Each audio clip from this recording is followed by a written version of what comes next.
اللہ پاک نے قرآن مجید فرقان حمید میں ارشاد فرمایا، الرحمن الرحیم، بہت مہربان رحمت والا۔ رحمان اور رحیم اللہ تعالیٰ کے دو صفاتی نام ہیں۔ رحمان کا معنی ہے نعمت عطا کرنے والی وہ ذات جو بہت زیادہ رحمت فرمائے، اور رحیم کا معنی ہے بہت رحمت فرمانے والا۔ یاد رہے کہ حقیقی طور پر نعمت عطا فرمانے والی ذات اللہ تعالیٰ کی ہے، کہ وہی تنہا ذات ہے جو اپنی رحمت کا بدلہ طلب نہیں فرماتی۔ ہر چھوٹی بڑی ظاہری باطنی جسمانی روحانی دنیاوی اور اخروی نعمت اللہ تعالیٰ ہی عطا فرماتا ہے، اور دنیا میں جس انسان تک جو نعمت پہنچتی ہے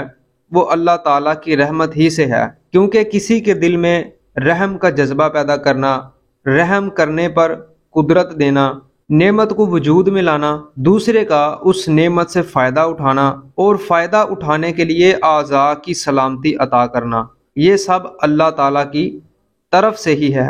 ابو عبداللہ محمد بن احمد قرطبی رحمۃ اللہ علیہ فرماتے ہیں، اللہ تعالیٰ نے رب العالمین کے بعد اپنے دو اوصاف رحمان اور رحیم بیان فرمائے۔ اس کی وجہ یہ ہے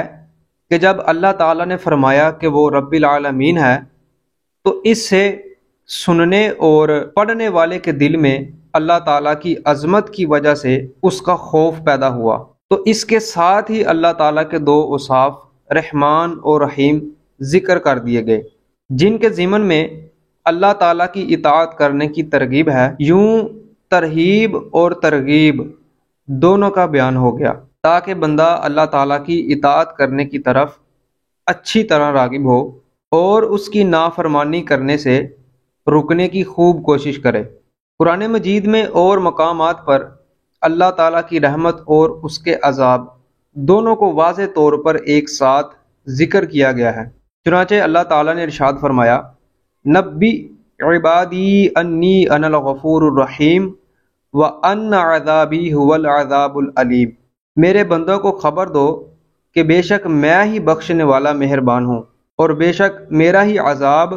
دردناک عذاب ہے۔ اور ارشاد فرمایا، غافر الذنب وقابل التوب شدید العقاب ذی الطول لا الہ الا ہو الیہ المصیر،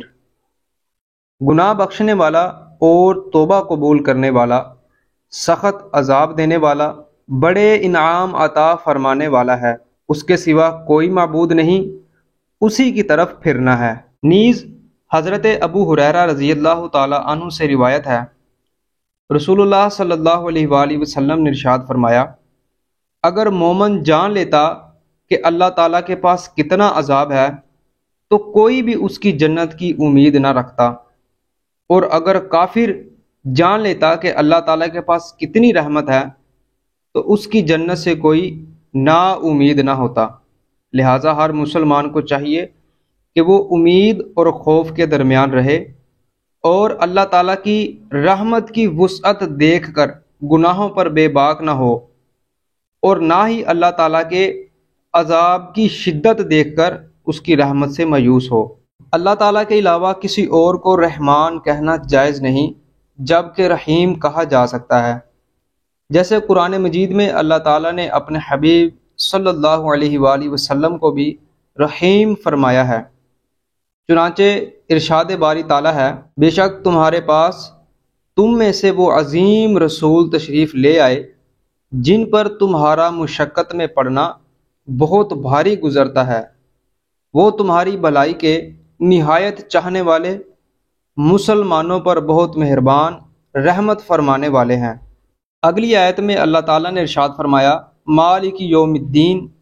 روز جزا کا مالک۔ جزا کے دن سے مراد قیامت کا دن ہے کہ اس دن نیک اعمال کرنے والے مسلمانوں کو ثواب ملے گا اور گناہ گاروں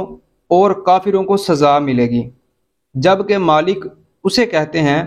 جو اپنی ملکیت میں موجود جیسے چاہے تصرف کرے۔ اللہ تعالیٰ اگرچہ دنیا اور آخرت دونوں کا مالک ہے،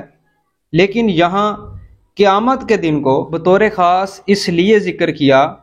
تاکہ اس دن کی اہمیت دل میں بیٹھے۔ نیز دنیا کے مقابلے میں آخرت میں اللہ تعالیٰ کے مالک ہونے کا ظہور زیادہ ہوگا، کیونکہ اس دن کسی کے پاس ظاہری سلطنت بھی نہ ہوگی جو اللہ تعالیٰ نے دنیا میں لوگوں کو عطا فرمائی تھی۔ اس لیے یہاں خاص طور پر قیامت کے دن کی ملکیت کا ذکر کیا گیا ہے۔